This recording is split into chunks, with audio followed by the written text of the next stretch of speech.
Hey, everybody. I'm here today with 3/4 of the Force Aerobatic team, full scale aviation aerobatic team. And we just come on to do a quick interview with these guys. We figured you guys would enjoy it. So on my screen, from top right to bottom right, is going to be Mr. Bill Stein. Yay. Bottom left is going to be Mr. Rob Holland. And of course, bottom right is going to be Mr. Matt Chapman, as you guys already heard from earlier this week. Hey, I want to thank you guys, each and every one of you, for being on the show. Thanks for taking the time. We really appreciate it. No problem. I know the viewers are really going to appreciate this one. There's been a lot of people looking forward to this interview. So just to give a little bit of background, the 4C is a four-ship aerobatic team. We weren't able to get Jack Knutson on this evening, but we've got the rest of the guys here, and it's probably going to get a little bit out of control, but that's okay. That's what we're kind of looking for. So I'm going to start with a little introduction for everybody. Mr. Bill Stein. He's looking at over 5,000 hours of aerobatic formation flight. He began flying aerobatics back when he was a student pilot. He's been a member of the Red Baron Stearman Squadron, Stars of Tomorrow. He's done a lot of things in the aerobatic community. And for the four-ship in the last few years, Bill has been flying the beautifully painted Edge 540. If you've never seen that airplane, it is really cool. It literally morphs colors. It goes from brown to pink to purple to green to blue. It's really, really neat. And down on the bottom left corner, we've got Mr. Rob Holland. This is a 9-time consecutive U.S. National Aerobatic Championship, 5-time consecutive World 4-minute freestyle champion, 10-time U.S. 4-minute freestyle champion, 2015 World Air Games freestyle gold medalist, and the accolades just go on and on. Rob has been most recently flying the MXS for the four-ship formation. And, of course, we've already spoken to Mr. Matt Chapman. We know that he is flying the Extra 330 and just recently retired. Been flying aerobatics for 35 years. So there's a lot of stuff going on in this video. So, again, I want to thank all you guys for coming on. So, as a general question, how did you guys get your start in aviation? We'll start with Bill. Well, so I started building model airplanes when I was like 7 or something. My mom was very interested in aviation, and she'd take us to the airport and hang out when we were kids and watch airplanes land. So it was sort of one of those things. My dad was a pilot for a while. He flew Stearmans, which was kind of cool. And he tried to raise a bunch of sailors, but he got a bunch of pilots out of the deal. So 4 of the 5 kids in my family are pilots, and the other one runs his RC club in Kansas City. But the day after I wrote my last tuition check for college, I went to the local airport and started taking lessons. That is really cool. I love the sailors turn to pilots. That's awesome. That's awesome. How about you, Mr. Holland? How did you get your start? There with airplanes, and as a kid, my dad took me to an air show, and I saw people flying upside down and fell in love with it. And all the model airplanes I had started hanging upside down from the ceiling after that. It was just something I pursued, and no plan B, just had to do it. That's very cool. Yeah, and anybody that's ever seen Rob perform knows he spends a lot of time hanging from the belts, man. His air show, his individual air show is something to behold. All the guys do a fantastic job. It's amazing to see. And me and Matt the other night were talking about it. I'm still just amazed because I've actually stood next to your MXS, and I don't know how you get in that thing, man. It's got to fit like a glove. I mean, that's just perfect. Yeah, it's awesome. And then Matt, go ahead and recap how you got started. It's funny. Rob said he didn't have a plan B. I'm curious to how that's working out this year. Same as yours, and you had a plan B. Exactly. I'm right up there with Bill and Rob in terms of, as a kid, just started building and flying model airplanes, and Dad took me to my first air show in probably 1974 or 75 when I was 13, 14 years old. When I was born. Yeah, when you were 4. Thank you again. And saw an airplane, a Pitts roll on takeoff, and from that moment I was I was single-minded, become an air show pilot. You know, and that's all three of you guys, and I'm sure we'd get a similar story from Jack had he been able to join us. All three of you guys had a common chord that you all kind of started with model airplanes at some point, and you all had model airplanes that you worked with. Rob's were all inverted, of course, but that's one of the things that I decided to start doing this series on, is because we've got all this stuff. You guys are very aware of what's going on with us with the FAA, and my idea behind the whole thing is to try to show more of us working together. And the FAA needs to understand that most of the guys that fly, because I know, you know, full-scale pilots as well as commercial pilots and all that, a lot of those guys get their start in model aviation. And I think they really have kind of lost touch with the fact that model aviation's a lot of times where it starts. You know, that's how people get hooked. So for those of you guys that haven't seen, let me roll this up here. I have a video of what we're talking about here. It's some of the 4C. Now, this is an older show. This, I believe, is from the 2016 season.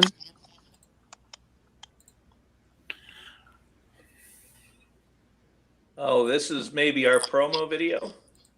Yep. Yes, this is your promo video for 2016, I believe, or 12.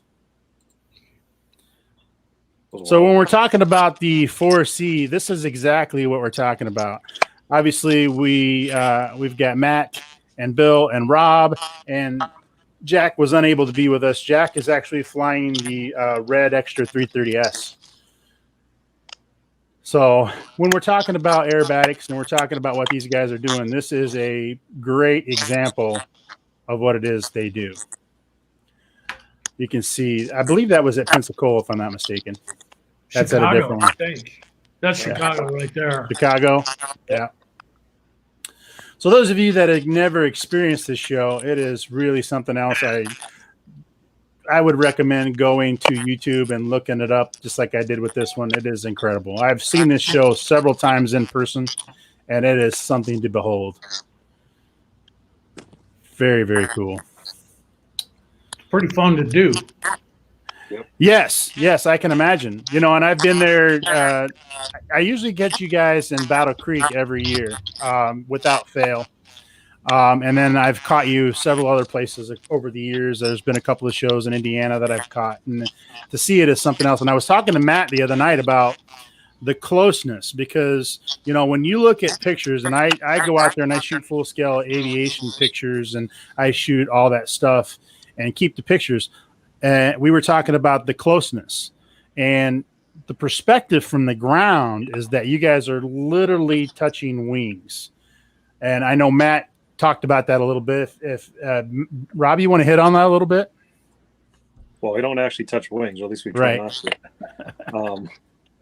No, it's just, I mean, it's formation. So you're trying to be close. You're trying to all be doing the same thing at the same time, acting as one, and trying to match each other. So if I'm in a position on the right wing and say Bill's in the left wing, we need to be symmetrical to make it look right. So, but yeah, closer looks better, I think. And symmetric is everything. Yeah. We were talking a little bit about perspective and how you will sometimes move your airplanes relative to lead airplane to mask to make it look symmetrical, even though we are not. You know, you guys are doing that, so you know more about that topic than I do.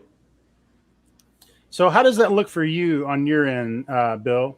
How does that look for you? So I know Matt flies lead most of the time. How does that look for you? How do you adjust to make the perspective you're looking for? Well, it seems like the three ship is a very fun formation to fly because we're nimble. We can do stuff that we've never heard anybody doing before, like a formation change on a roll on an upline and stuff like that.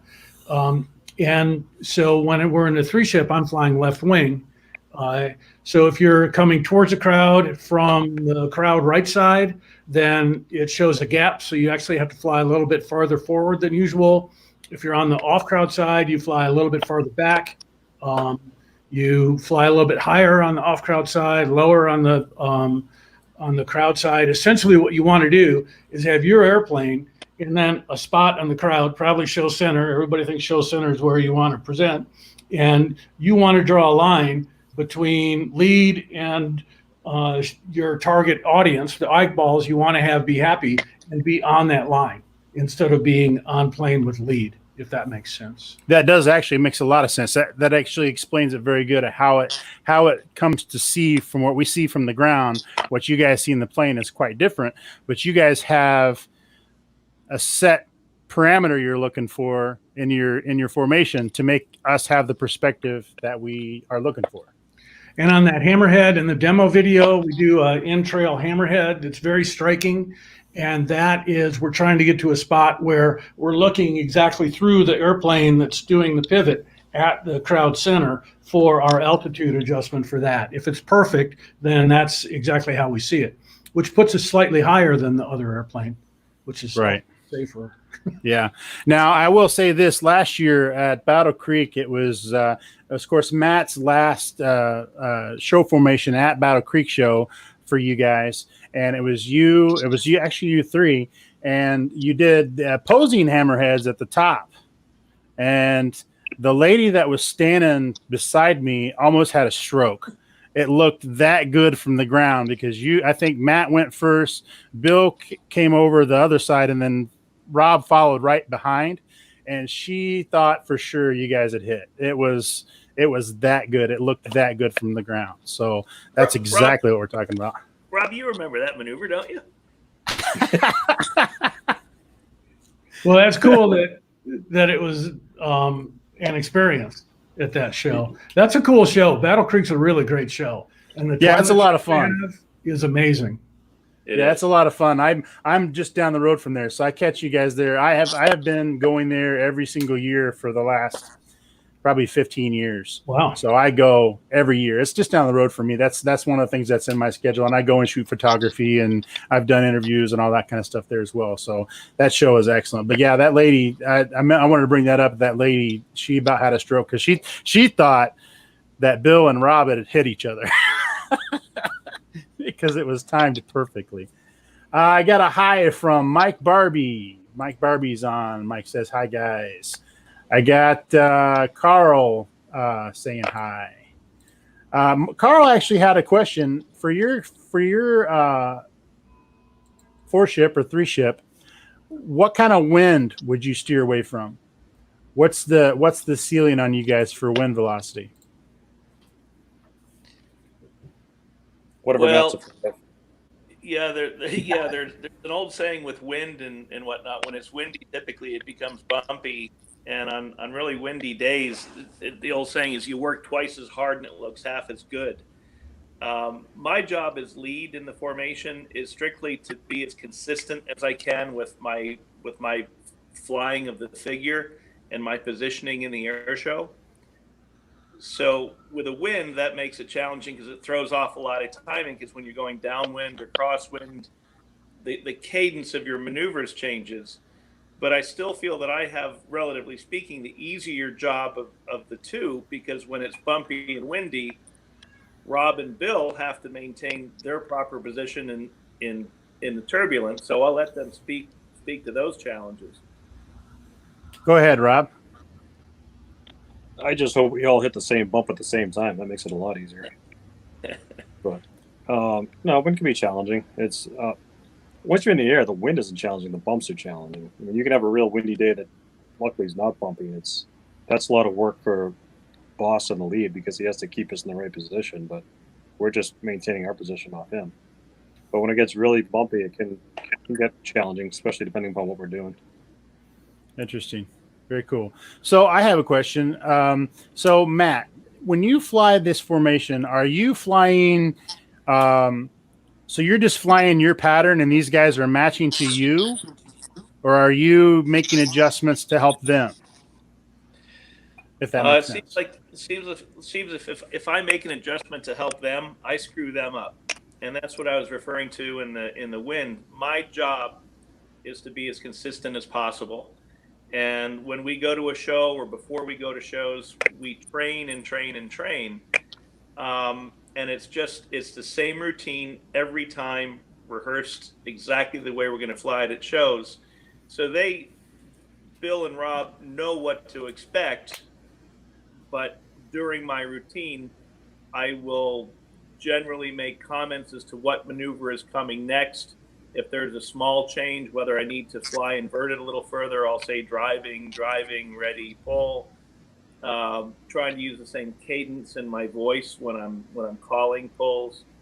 So it's just from my perspective, again, it's just being as consistent as I can be for wingman and slot if Bill happens to be flying slot that day. Interesting.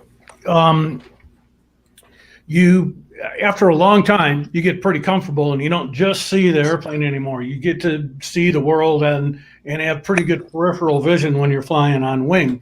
So we see the challenge that Matt has, and we have a pretty good idea of how hard he's working to position in the box and the types of corrections he needs to make. So we have more warning than you think about the issues that he's going to try and fix in the next maneuver. That's very You know, interesting. the other thing too is when you fly with 2 or 3 other guys that you know so well, you know almost immediately who's having a good day and who's not having a good day. You know, so I'm pretty sure that when I'm off, Bill and Rob know I'm off pretty much from the opening maneuver. From getting in. You know, there's a lot of truth to that as well. Yeah. Yeah. I've just showing us a little bit video from my friends over at Airshow Stuff. They do a good job of making sure that all the stuff gets covered. Very cool. That was Now, before Rob fired me from being alternate lead. Your plane changes colors. It's weird to look at. It does change colors. It is super cool. You know, the first year you flew that airplane, Bill, I was having a fit with my pictures because I would take my pictures, and it was the first time, and the announcer, for whatever reason, Mr. Darcy he said something about it, but I was too busy taking pictures. I wasn't really paying attention. And I got my pictures back, and I'm going through my stuff, and I'm thinking, why does this airplane look like it's a different color in every shot? Funny. Yeah, and then I figured it out. So It does seem to defy autofocus, that's for sure. yes, it does. From somebody that takes the pictures of your airplanes a lot, I will tell you it is not an easy airplane to photograph, especially when you guys are doing what you're doing. Bill, All right, tell everybody about that paint because you had the fabric work done to it this year, and you were telling me about that paint. It's pretty cool stuff. It is. I mean, it's kind of a mirror. So it's a black base. It's a 3-layer. It's a black base, and then a tint layer goes on top of that. It's a very thin layer because it needs to have light shine through it and reflect. And then it needs 3 clear coats over it to make the whole mirror kind of thing. And it does have a bunch of colors, but it's primarily green and purple. Something about money? Well, I don't even know. I haven't even thought. I guess the price went up. When I bought it, it was $4,800 a gallon. And now they only sell it by the ounce, and it's $100 an ounce. That's crazy. So I'm actually thin. right. I'm actually trying to bring up some pictures here. There it is. I was trying to bring this up while you were talking, and I screwed it up. So here's a couple of shots I have, and I've got some shots in here of. This is from last year at Battle Creek. That was Rob's yellow scheme. Oh, yeah. There's that maneuver where that lady about had a stroke. There you go. Yeah. And you can see here in this picture especially, you can see, so Bill's airplane that he's talking about looks purplish and almost brown. And then in a couple of more frames, you'll see it and it looks a completely different color. So there's a great example right there of the color change that you get depending on how the light's hitting it. It's very cool. And again, these are all shots from last year. There you can see, now when you look at the plane, it actually looks like it's one color. But then when it starts moving, you get this difference in color. It looks like iridescent. It's crazy. That's a great shot right there of that airplane. Shot, yeah. I like the hair on the canopy. Yeah. And there There you can see. There's another one where it looks just crazy purple. I like the blue the best. Yeah, when it shows blue, it really looks sharp. Yep, absolutely. Or, of course, Mr. Chapman. Oh, Yep, yellow is yellow. Yellow Okay. is yellow. Speaking of yellow, that brings up a question for Rob. You had not yet taken delivery of your new MXS RH. I get asked a lot of times from modelers what the RH stands for, and I'm curious too how your transition is going with your new version that you just took delivery of last year. That's good. I mean, I love it. It flies a lot like my old airplane, so it's kind of like coming home, but it just does a little bit more, which is kind of nice. I mean, I'm loving it. It's a great airplane. What kind of weight and horsepower are you running in the new one? It's a pumped up 11-1 540, so it depends on whose dyno you believe. 300 plus, and weight's about 1250. And if I were to order an MXS today, what would be different from my airplane off the factory floor versus an RH version? Or aren't you allowed to tell us? No, some of the stuff is actually just works better, so it's kind of become stock. Like that's going to be the rudder now, and the race canopy is going to be the canopy and the wing tips and whatnot. And then there's a couple other little things here and there, just like the recline I have in the seat and some of the cockpit design and some of the deflection of the control surfaces, which are kind of modded just for me. It won't come stock like that. Okay. So I'm looking. I don't see any videos on your channel, Rob, of the new version. I don't see any of those. So this is a different airplane than what you were flying in this one here. Let me bring this up. This is the one you had not last year, but the year before, if I'm not mistaken. Oops, skip ads. Yeah, that's my old MXS RH, and I had a engine failure in that thing a couple of years ago. Had to put it down when the plane got totaled, and I had a new one built, which I just got last July. So in the in-between year and a half, I was borrowing and leasing other people's MXs. Now, I might be wrong, and if I am, please correct me. I believe that you guys are seeing this video right now. This in-camera view is part of the software developed by the same people that developed the Real Flight Simulator. That's a Jim Burke software. Is that correct? From Inverted Software? Yeah. That tracks that plane like that? So those of you that... It doesn't really track it. It just stabilizes the video. Right. Yep. Yeah. So that's an interesting hobby thing there. This software that you see in the inset picture is developed by Jim Burke, who used to own RC Groups. Used to be one of my bosses over at RC Groups, which was, I think it's pretty cool. If you ever watch any of the air show stuff with this stuff, it's really neat how they're doing it. You guys are using this a lot for competition. Is that correct, Rob? The stabilized video? Yeah. Yeah, that's why he made it. He's on the US Aerobatic team with us, and everyone was taking video of us for critiquing, and it's shaking all over the place. It's kind of hard to tell. So he made this stabilization software just to center everything so we can critique ourselves better and see the mistakes. Yeah, it looks almost fake, but that is real video, and it's just computer stabilized, and it's really pretty cool how that works. Awesome. So let's see. Yes, Tom, I'm going to answer that question right now. Air show season is up, kind of on hold for everybody. There's not really much anybody can do about that. A lot of the air shows out there have been being canceled and being pushed back and whatnot. Now, with all this stuff going on, are you guys still being able to get a lot of practice in? no. I haven't. So my airplane's down in Louisiana. I'm in New Hampshire where I live, so I haven't practiced in a few weeks now. That's got to be rough. How about you, Bill? Not very much. I can't even go surfing, believe it or not. The beach. What? So they're getting serious about it. But I have not been able to fly.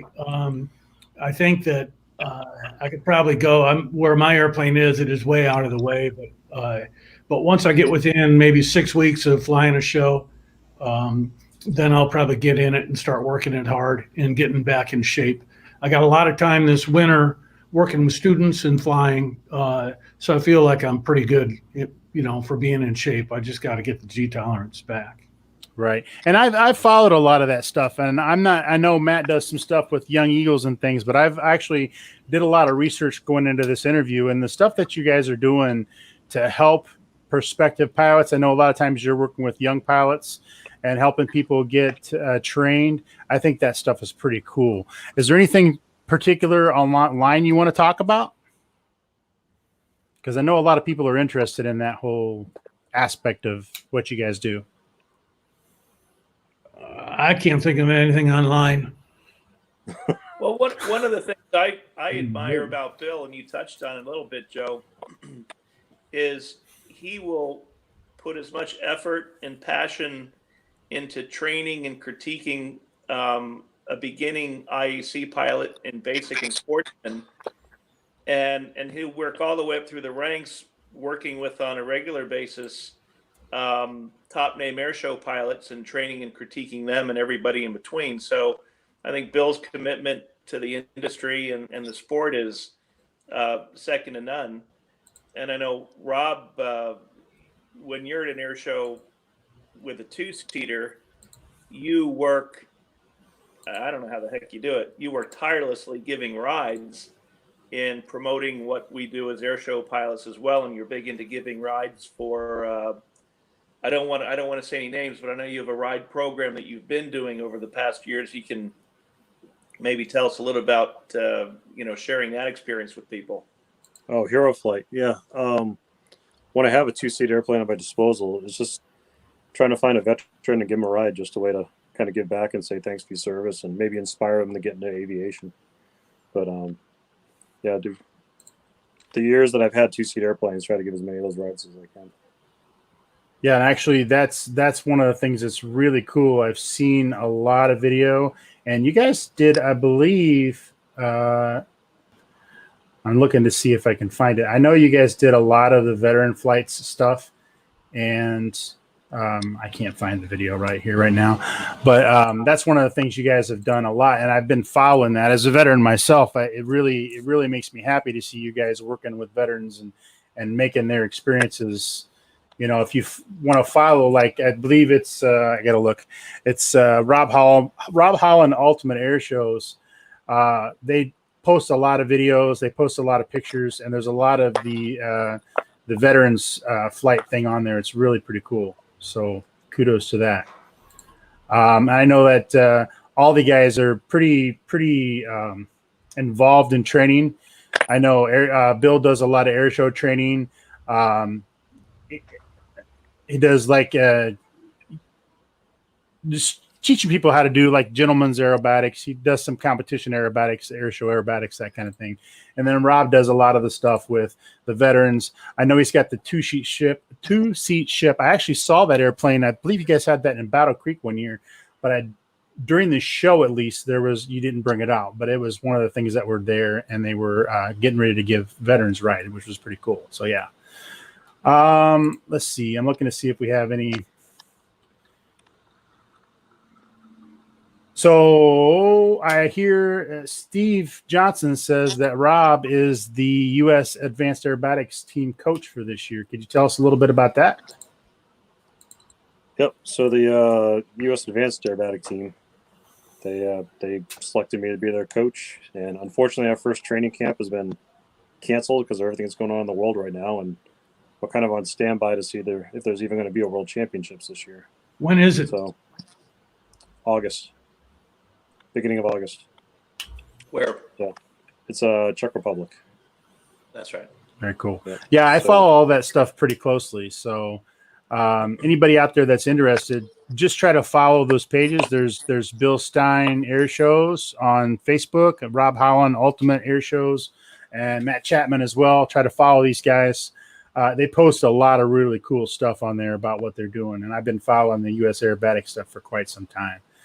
Go ahead. I used to post cool stuff. I don't anymore. That's not true. That's not true at all. Don't even try that. There's nothing to post. So about 6 years ago, I went to Abu Dhabi and Al Ain to do some instruction for some UPRT training for an airline. And I was there for a couple months, and probably a month and a half into it, the guys in the hangar, the maintenance guys, they were awesome. They were fantastic to work with. They walked up to me one day and they're kind of sheepish and they said, "We're sorry." I said, "What for?" They said, "Well, we didn't know who you were." I said, "Well, what do you mean?" He goes, "Well, we didn't know that you were Bill Stein." I said, "Not too many people recognize me. That's not much of an issue."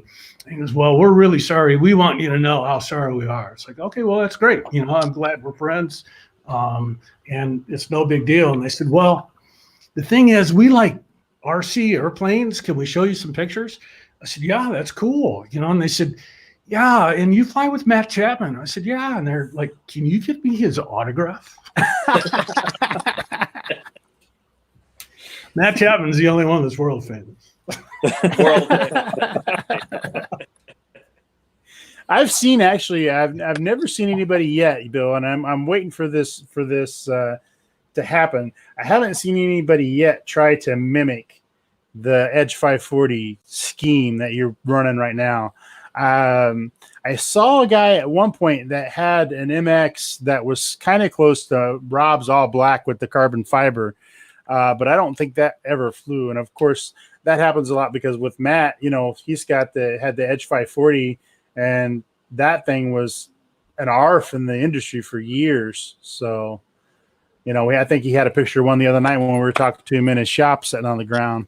So that's very popular ARF. And one of the things that I've seen that you may not be aware of, Bill, is I've actually seen some of the guys will do up the Stearmans in the Red Baron scheme, and they'll have on there. There's not very many people that know that aren't really in airplane. There's like myself, but it'll say pilot Bill Stein on the cockpit. So I've seen that at least a few times. So well, those were cool airplanes. They were really nice airplanes. I was happy to spend all the time that I did in those Stearmans. And the guys that bought those, they usually got a pretty good deal on them, and they were nice airplanes. So the Red Baron Stearmans were great. Yeah, I actually missed that air show. That air show was probably one of my favorites. I like the old school giant barnstorming type aerobatics. I think that stuff is really cool with the big radials swinging and the sound. Of course, you get a completely different sound when somebody like Rob's running the MX, up to high revs and ripping the prop and breaking the speed of sound and all that stuff with the props. But the radials, Susan Dacey was at Battle Creek last year in her Big Red, and that thing, it just gives you goosebumps. It's so cool. It was great to see her out there. So she's awesome. Yeah, and that's actually the same airplane you guys flew, right? Just in a different scheme.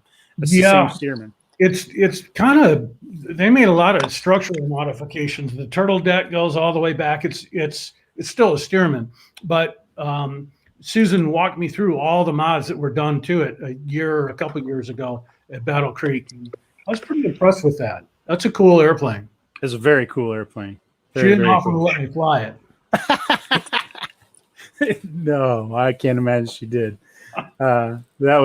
She's pretty protective of her airplane. Cool. So let's see. It says Carl asked in the chat over here. He says, "How do you guys coach, in the air or on the ground?" 99% of the coaching I do is on the ground.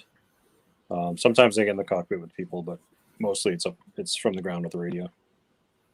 You can see everything from the ground. When you first start working with someone who's pretty new, it takes them a while to figure out that you really can see everything. But once they do, it's on the ground is a good place to be. Very cool. I'm trying to show folks. I had some really cool pictures of Susan's. We were talking about it, and I want to make sure we showed Susan's airplane. Let's see. This isn't my picture because I couldn't find mine, but I did find one here. So this is a picture of the airplane that we were just talking about, Susan's.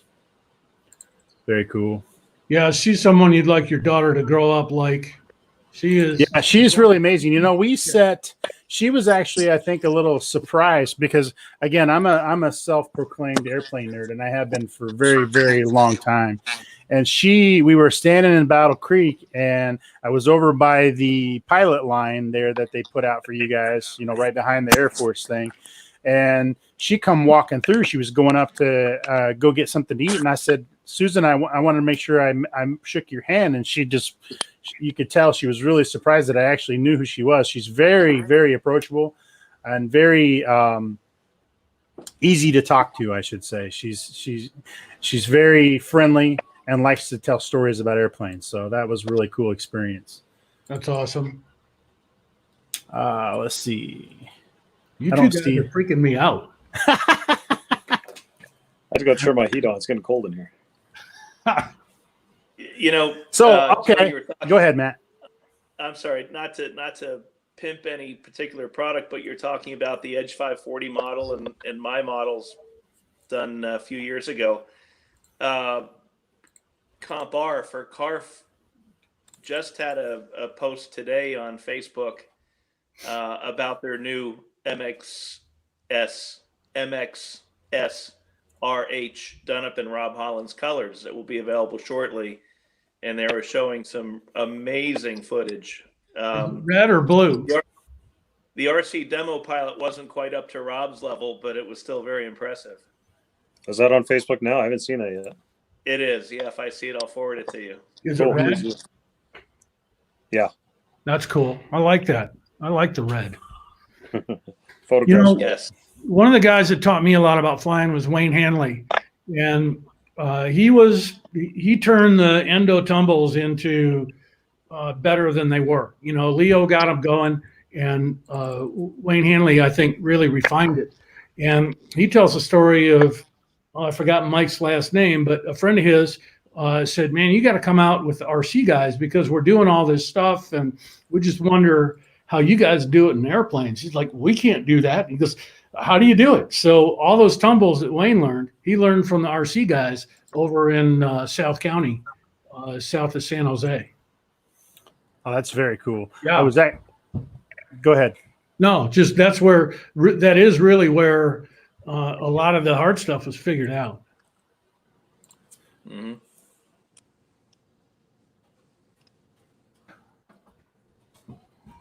Yeah, and then that's what I was trying to find. I was trying to find a video of Rob, and because I was trying to pinpoint what you were talking about with how it looks. A lot of the guys don't understand that the stuff that he does in this full scale that's where they come up with the ideas. A lot of times they practice it and they use the RC stuff, and the guys that fly the RC don't really believe, unless they've seen it for themselves, that the airplanes can do that. And it's incredible because, like, I know this might work. Rob is he flies it like a lot of the guys fly the RC stuff, to be quite honest with you. Some of the maneuvers that he's able to do, it boggles my mind. And the guys that I interact with are always asking, is that real? Because they see a lot of my videos out there and they wonder if that's really what's going on or if I've doctored the video.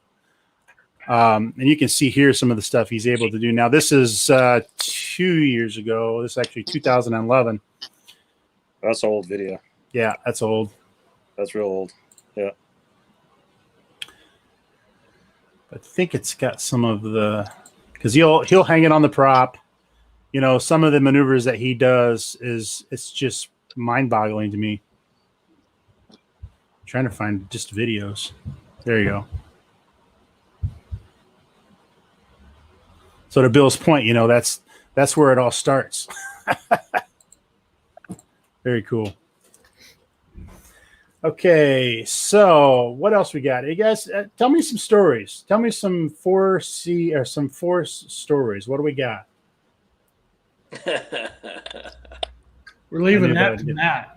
Yeah, go ahead, boss. Well, I'll share my first encounter with Rob Holland. I was at an air show in Martinsburg. I'd heard about this punk-ass little kid that was driving around in this black MXS, beating everybody and advanced world champion. And honestly, I'd never met him, and I just didn't like him to start with. I just kind of like – so I had no time for him. So we're bumping shoulders as we walk past each other for a couple days in Martinsburg. were asked to go circle the skydivers on Saturday or Sunday. I don't remember which day it was, and they were going to have some dignitaries while we held. And then when the dignitaries were finished, Rob and I were going to come in and do a couple teaser maneuvers. So we blast off together. I'm kind of like, I'll lead. So I blast off, and Rob is there. We're off to the west of the airport a little bit, and I hear he's some hotshot formation guy. So I just kind of pulled up and did a little bit of a wing over to the right, and I look over, and he's right there. He didn't move an inch. Bigger wing over to the left. I look back, and he's just got this grin on his face. I'm like, yeah, show off. So then I did a really big couple wing overs left and right, and he's right there, and he's giving me the nod. So I do a couple barrel rolls, I do a couple loops, I couple half Cubans, and he's just locked in on me like he'd been there for 5 years. And yeah, then I put the power up a little bit, and the mixture went in a little bit, and the prop and the power, and now we're getting more speed and more noise, and this is going on, and we're listening to Airboss, and he comes in and says, "Hey, we're running a few minutes late. Can you guys hold a little bit more?" And I look down, and I'm out of gas. And Rob is like, "Yeah, we better stop this because he's out of gas too." So they finally call us in, and I think I went in first, Rob. So I pulled up to do 3 or 4 maneuvers. I pulled up to go vertical on my opening maneuver and ran out of fuel and landed. So that was my first experience with Rob, and he finished up that air show. I helped him gas up while he was packing. He headed to right to Denison, Texas for the U.S. Nationals. Got there the same day on Sunday and flew his 4-minute. So that was the beginning. And then we had the 3-ship, Rob, Jack, and I, and we're at the Rockford Air Show. And that's the first time I met, well, I'd known Bill, but Bill was there flying solo. Rob, Jack, and I were there flying formation, and Bill looked a little left out and had some great pointers for our formation. So we invited him to come fly around with us, and I think I don't know, that was a long time ago, but our first show was of a 4-ship was like 3 maneuvers or something like that. Yeah, Probably was. Yeah. Probably Rockford, was. Illinois. It was Rockford too, right? I think it was so. Yeah. Yep. Yeah. But Yeah. Matt's not telling that story right. It's Well, probably better retell it then. So Let's Matt's hear the flying Bill a Stein solo. version. Matt's flying a solo at Rockford, and I'm flying a solo at Rockford, and Rob and Jack are flying a 2-ship, right? Right, Matt? And so I don't remember. we're sitting around looking at each other in the lobby. Come on, Bill, give him a break. He just retired. We should go. This is going to cost him his license. He's like, we should go fly formation. It's like, yeah. So we go out and we fly some formation, and it's pretty fun. And Matt has a very different style. Our very first loop, he would do a loop, and we finished. And he's like, "Is everybody okay?" It's like, "Yeah." Why? He's like, "No one's talking." So he was used to wingmen talking more than we did. But anyways, we practiced a little bit, and we went back and we landed and we talked about it, and we went out and practiced again. It was very fun. And then and that was like Thursday. So Friday, it's like, well, let's go fly the show. It's like, no way, we're not legal. We don't have enough practices. So I mistakenly Be the voice of reason. was a rule follower, so I didn't fly that show until next. So that's really what happened. I don't know, Bill. I have a tough time believing that Bill Stein is the voice of reason. I have a hard time wrapping my Bill head around Stein that, is buddy. always the voice of reason. Oh, believe me, he is the Bill voice Stein of is reason. the voice of reason. Oh, that's awesome. Very cool. He has taken care of me for 11 or 12 years doing this gig. That's Hey, awesome. Matt, tell him about us not having a name and our name at Milwaukee. Milwaukee.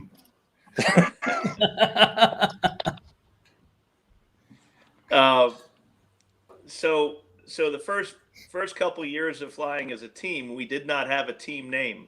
I remember that. So we would go to various towns, and we'd try and figure out something from that town that was significant, and we'd try to name ourselves The sock monkeys.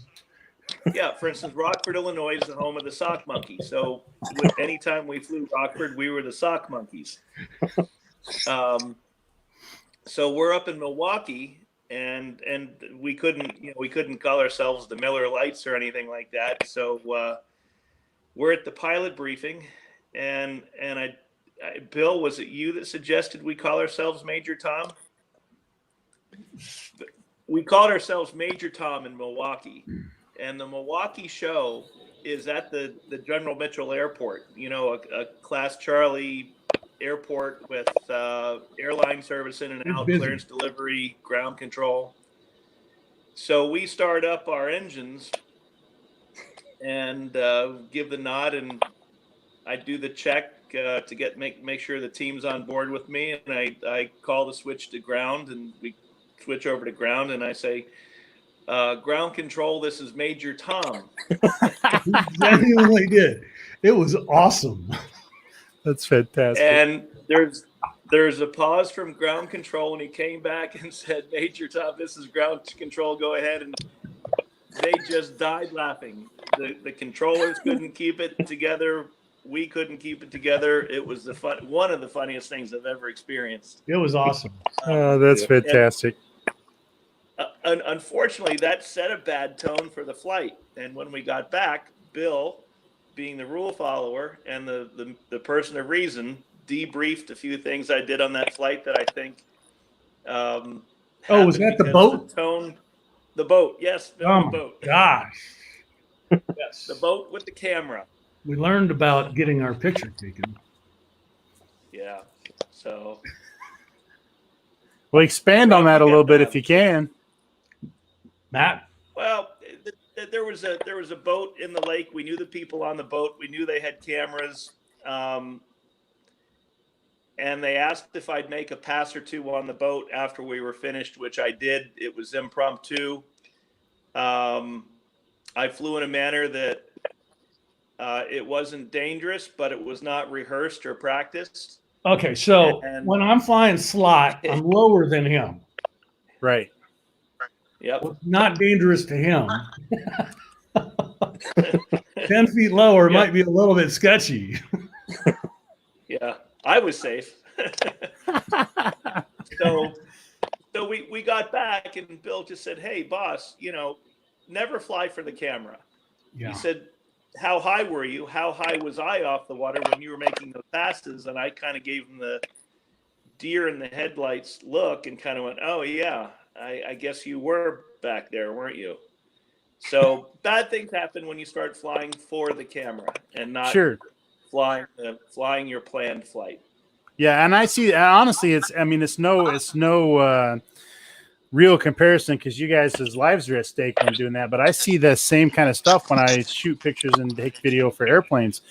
I'll go out and I'll shoot pictures and videos, whether I'm doing a review or I'm just doing my normal stuff. I always tell people that exact same thing. Don't worry about flying for me. You just fly your airplane how you feel comfortable flying your airplane, and I'll get the pictures. So it's not exactly the same, like I said, because I know you guys have lives in the planes, and it's a lot more at stake than what I have. But it's the same kind of thing. And I tell people that all the time is to just fly your thing, fly your show like you would, and we'll make the pictures and the video work. So yeah, that's a cool story. I like that. Photo flights are the scariest thing in the airshow business. Yeah, I've actually had the opportunity to be on a couple of those. So expand on that a little bit, Bill, if you would.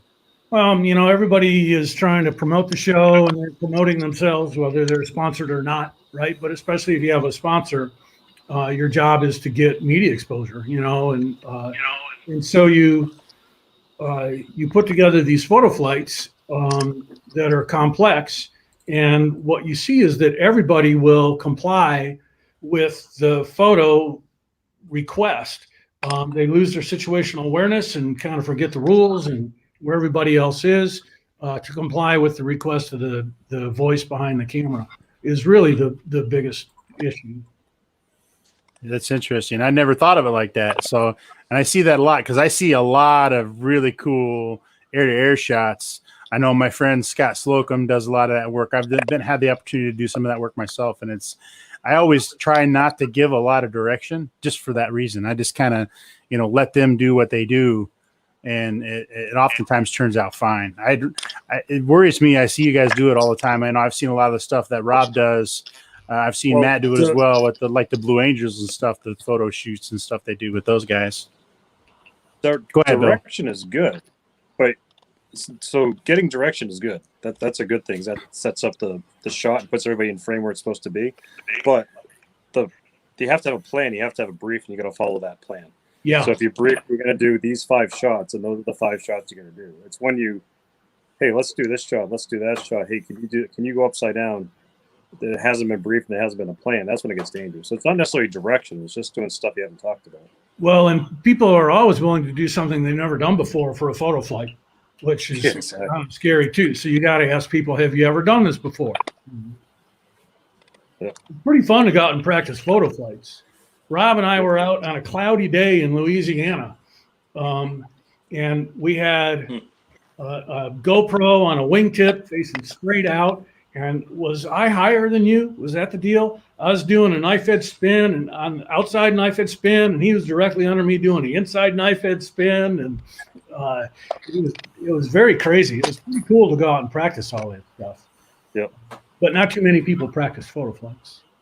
Yeah, and that's one of the things. So the ones I've been involved with, we've always had, like Rob was saying, we've always had a pre-flight briefing, and we always go up on the board and we always mark down, okay, we're going to get this shot, this shot, this shot, this shot, and that's it. We do that. And then the guys will be like, every once in a while I've been on one where somebody will say, well, what else do we want to try to get? And immediately the Bill Stein of the group says, no, that's all we're getting. If we're going to get anything else, we'll go and try this again later and we'll try something else. And that's the way it should work. I hear a lot of, because I talk to those guys a lot, I hear a lot of guys do what you were saying. Well, hey, let's try this, let's try that. And I don't think that's, and from hearing you guys say it, it kind of solidifies that in my mind, that you do what's in the briefing and you don't do anything outside of that, or that's when you get into trouble. You got to practice. You got to know what's coming, kind of thing. That's very cool. Excellent. All right. Do we have any more cool force stories before we wrap up here? Anything else you guys can think of you want to share? Anybody? From my perspective, the coolest story I've got was last November at NES Pensacola, wrapping up 37 years with these 2 guys off my wingtips. I couldn't have asked for a better send-off with two better guys, and just hands down the best 2 pilots I've ever met. So that's my top force experience. I'm just glad we could be there for your last show. Yeah, that was an honor. Yep. I really tried hard to make that show, but my plans didn't line up, because I saw it in Battle Creek and I saw you guys do your thing. It was the last show at Battle Creek, and I was talking to Daisy afterwards, the announcer, and it's Bill, and he said that you guys were going to do that, and I thought, man, we've got to get there, and my plans just didn't. With all the other stuff I've got going, I just couldn't make it. I wanted to make that so bad, and it didn't work out. I did see it, though. That was very cool. So Rob's got a good story. Rob made reference to this when I did my first show, or was at my first show as a kid. He reminded us all that he was 3 or 4 years old. So Rob has I was born in 74.